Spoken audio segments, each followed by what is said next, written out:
Magandang araw po, welcome po sa aking channel of 9TV. Patalasasan po, meron po ba kayong mga properties na napapabayaan or non-performing assets? Plan nyo ibenta, pero wala kayong oras sa pagbibenta nito. Kung ito'y pagkakatiwala nyo po sa amin, tawag lang po kayo sa aking numero, usap po tayo, gawan ko po ng video for free. Yes, libre po, wala po kayong babayaran. Tutulungan pa naman kayong mabenta ang inyong property. Kami na po bala sa marketing, sa boosting or paid ads, even sa tripping. Hindi na po kayo mapapagod sa pag-entertain ng mga buyers. Kami na po bala sa lahat. Tawag lang po kayo. Nandito po tayo ngayon sa Tagaytay Country Homes, isang exclusive subdivision na meron pong mga amenities gaya nitong swimming pool, function hall, parks and playgrounds, at marami pa pong iba. At tungkol naman po sa seguridad, meron pong 24 hours security at roving guards dito sa loob ng subdivision. Nandito na po tayo sa lupang binebenta. Bali po 2 parsela ng lupa po ito. Ito pong corner lot ay 328 square meters at yung inner lot ay 267 square meters. Ang kabuang sukat po ay 595 square meters. At binebenta po ito ni owner as a whole property. Hindi po pwedeng yung 267 o 328 square meters, kundi ang buong 595 square meters.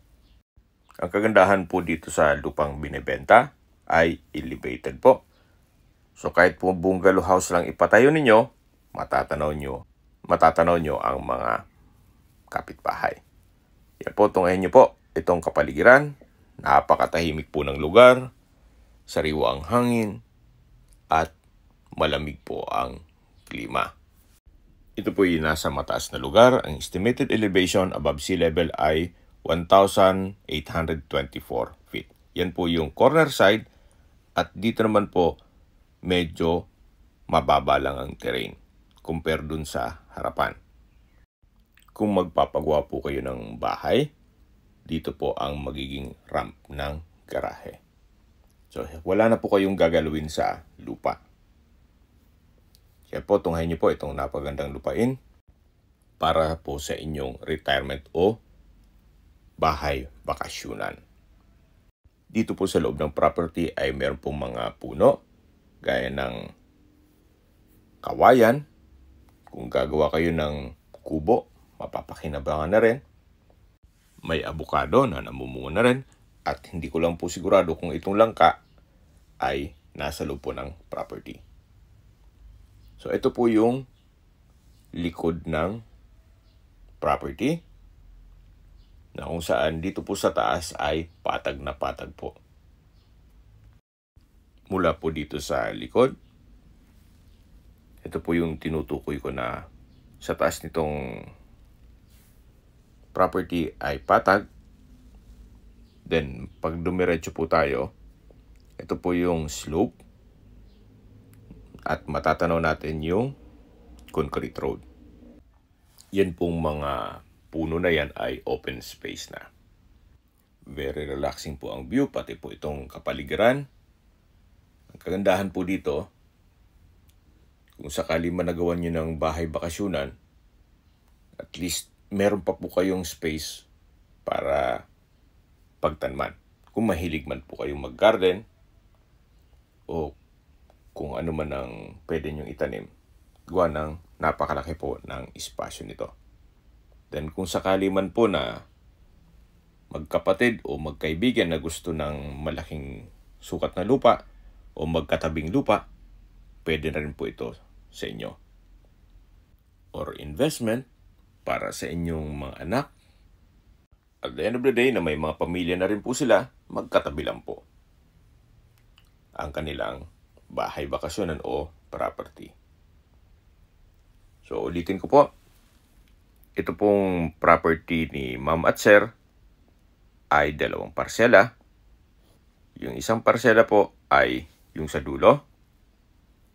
Yan po yung inner lot na 267 At itong corner lot naman ay 328 square meters. At binebenta po ito as a whole property. Hindi pwede pong isang parsela lang, kundi itong dalawang parsela ng lupa. At tungkol po sa dokumento nito, gaya po ng nasabi ko sa inyo kanina, ito po ay titulado, buhay po ang may-ari, kaya wala po kayong maging problema sa documentation o sa transfer ng title. At kung sakali po ang interested buyer ay nasa Amerika, mas mapapabilis po ang inyong transaksyon gawa ng nandyan din po si owner. Pero kung taga rito naman sa Pilipinas, wala pong problema, gawa ng uuwi naman po sila para makipag-transact po sa inyo. Sa distance, location at travel time portion na po tayo. Mula po sa Tagaytay-Nasugbu Highway, ang distance is 1.2 kilometers at ang travel time is 4 minutes. Opo, ito pong subdivision ay along the highway, kaya ito po ay accessible ng public transportation. At mula naman po sa Twin Lakes, isa sa pasyalan dito sa Tagaytay, ang distance is 5.7 kilometers at ang travel time is 9 minutes. Mula naman po sa Mendez Crossing, ang distance is 7.7 kilometers at ang travel time is 16 minutes. Mula naman po sa mga beach resorts sa Nasugbu, Batangas, ang distance is 51.7 kilometers at ang travel time is 1 hour and 14 minutes. Mula naman po sa Tagaytay Rotonda, ang distance is 13.1 kilometers at ang travel time is 18 minutes. Yan po yung lagi kong binabanggit sa aking video na dapat nyo i-consider sa paghanap ng property, yung meron pong malapit na hospital. Hindi ko naman po sinasabing sakitin kayo, yan naman po ay for emergency purpose lang naman. At mula naman po sa Calac Silang Interchange, ang distance is 29.9 kilometers at ang travel time is 51 minutes. Mula naman po sa Manila o sa airport, ang distance is 70.8 kilometers at ang travel time is 1 hour and 37 minutes. Okay, sa presyo na po tayo. Binebenta po ito ni owner sa halagang 13,000 pesos per square meter. Kung may mga katanungan po kayo, tawag lang po kayo sa aking numero. At sa mga kababayan naman natin nasa ibang bansa, meron po akong Telegram. Sa mga iPhone user man, may iMessage. Meron din pong Imo, Skype, Viber at WhatsApp. Same number lang po, 0917-316-3399. Sa mga nagtatanong naman po ng aming Facebook, meron po aming Facebook page na Nov9 TV at Facebook Reels Video. Meron din pong TikTok at Instagram. May ibang YouTube channel po kami na The Nov9 TV channel at Nov9 TV Listings. Sana po naibigyan nyo ang video presentation. Paki-like and subscribe na lang po sa aking channel para ma-update din po kayo sa aking future listings. Kung sakali po hanap nyo yung mas malaking sukat na lupa, meron din po kami ibang listings na pwede nyong pagpilian. Huwag po kayong mag-atubiling tumawag sa amin, then let us know your budget para malaman namin kung anong property pwede namin alok sa inyo. Sa lahat pong viewers, subscriber at nagtiwala po sa amin, salamat po sa suporta, ingat po kayo lagi at yung pamilya, maraming salamat po.